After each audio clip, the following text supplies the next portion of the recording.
హరి ఓం అండి. స్వామి స్ఫూర్తి. స్వామివారి బోధల నుండి శక్తికి సత్తాకి తేడా ఏంటో తెలుసుకుందాం.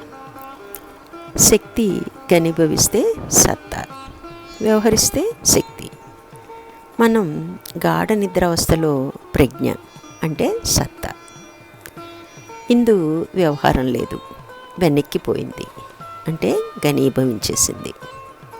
మూల స్థానంలో తన ఆధార స్థానంలో ఘనీభవించేసింది అంటే సత్తాగా మారింది.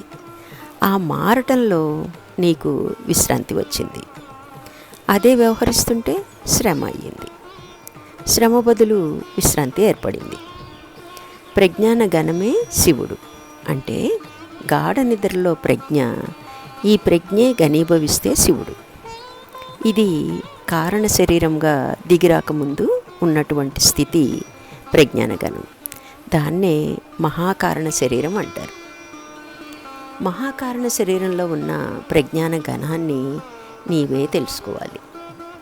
దానికి జ్ఞానము అని పేరు, అంటే ఆత్మజ్ఞానము అని. ఆత్మజ్ఞానం అంటే నీలో ఉన్న స్థూల సూక్ష్మ కారణ శరీరాలు అనే కట్టెలను ఉపయోగించి నీలో ఉన్న ప్రజ్ఞాన ఘనం అనే మహాకారణాన్ని తెలుసుకోవాలి. అలా తెలుసుకుంటే నీవే శివుడవు.